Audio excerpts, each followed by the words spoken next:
I woke up to what sounded like footsteps in the middle of the night. At first, I just assumed that it was my husband, Mark, getting ready for work. But then I started hearing strange scratching noises, followed by loud booms. It was only when I got up to investigate that I realized Mark wasn't in bed. He was never a morning person and would never get up before me unless it was an emergency. So why was he making so much noise? What was that scratching sound? As I walked towards the stairs, I heard a loud thump followed by a crash from the floor above. That's when I saw that our bedroom door was wide open. It had been shut and locked when we went to bed the night before. I knew I had to go upstairs to check on whatever was making those sounds, but I was terrified to do so. That's when I spotted something strange in the corner of my eye. It looked like a pair of feet, only they weren't attached to a person.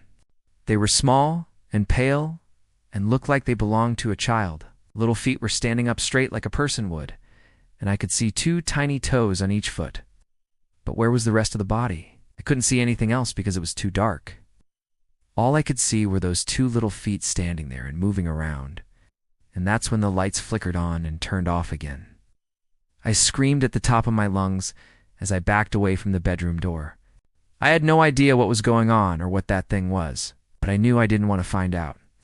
When the lights came back on, I ran to the bathroom, locked myself inside, and called 911. I told them I needed help, that there was something weird going on in my house, but all they did was laugh at me and hang up on me. I tried calling back, but they didn't answer. Then I started hearing footsteps near the bathroom. Whoever was making them seemed to be getting closer and closer. I could hear them walking down the hallway outside the bathroom. The footsteps stopped right outside the bathroom door, and I could hear whispering on the other side. At first, it was too quiet for me to make out the words being said, but then they started getting louder and clearer. "I know you're in there," a raspy voice said. "Come on out, sweetie, and let's have some fun."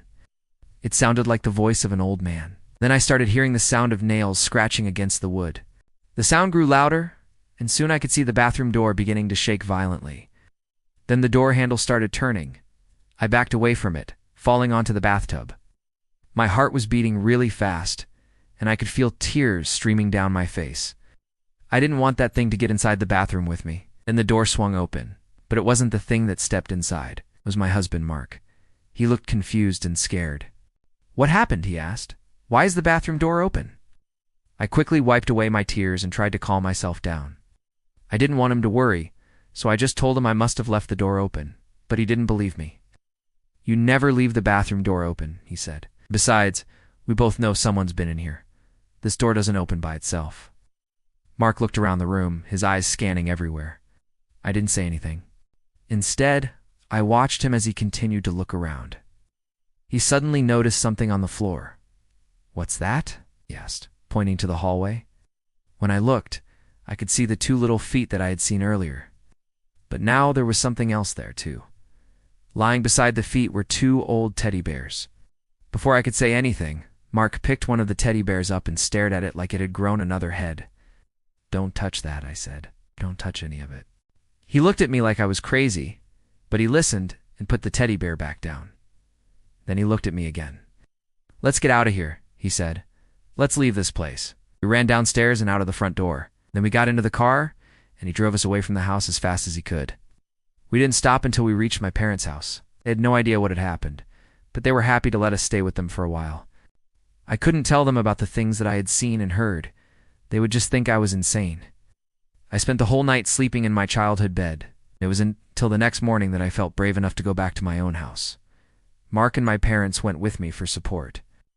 When we arrived home, we were shocked to see that all of our neighbors were standing outside their houses. They were staring at our property, and I could see worried expressions on all their faces.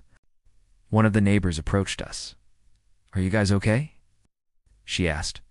"We heard screaming and banging coming from your house last night. Are you sure everything's all right?" I could see that she genuinely cared about us, but I still didn't want to talk about what had happened. I just told her we were fine and that she shouldn't worry. When we went inside and made the horrifying discovery that someone had been living in our house. All of our furniture had been overturned and destroyed. Pictures were torn down from the walls, and our clothes were strewn across the floor. I felt sick to my stomach. Who would have done this? And how long had they been living in our house? That's when I saw the most disturbing thing yet. On one of our bedroom walls, I saw a crude drawing of a stick figure. It looked like it had been drawn by a child. But that wasn't the scary part. It was what was written next to the drawing that made me so afraid. Someone had written, "Me and my family are living in your house now." It was then that I realized I hadn't imagined what I'd seen the night before. I had actually seen a person, or perhaps a child, living in the walls of our house. Mark and I immediately packed up our things and left the house. We didn't even bother to look back. I was too afraid of what might jump out at me. We rented a new house far away from our old one. And although it's been years since then, I still haven't forgotten what I saw. I can still hear those footsteps sometimes, especially at night. I can still hear the scratching in the walls whenever I'm trying to sleep. I've told Mark what I saw, but he refuses to believe me. He says I'm just making things up. And every time I tell him about the footsteps and the scratching, he tells me to ignore it. But I can't ignore it. I've tried, but it's always there, haunting me. And if that wasn't bad enough, sometimes when I'm looking around our new house, I can see what looks like pairs of little feet running across the floor. And when I turn around, I see nobody. Or sometimes I'll hear the sound of an old man whispering, "Come on out, sweetie, and let's have some fun." I'm starting to think that the thing that was living in our house has followed us to our new home. And if that's the case, I don't know what to do. Every night I live in fear that it's going to come out of the wall and attack me. Or worse, every time I hear those footsteps. Wonder if it's a little child who's trapped in the walls crying out for help. And I wish I could save him, but I'm too afraid to look in the walls and find out for myself. If you've enjoyed this video, please remember to share and subscribe for more content.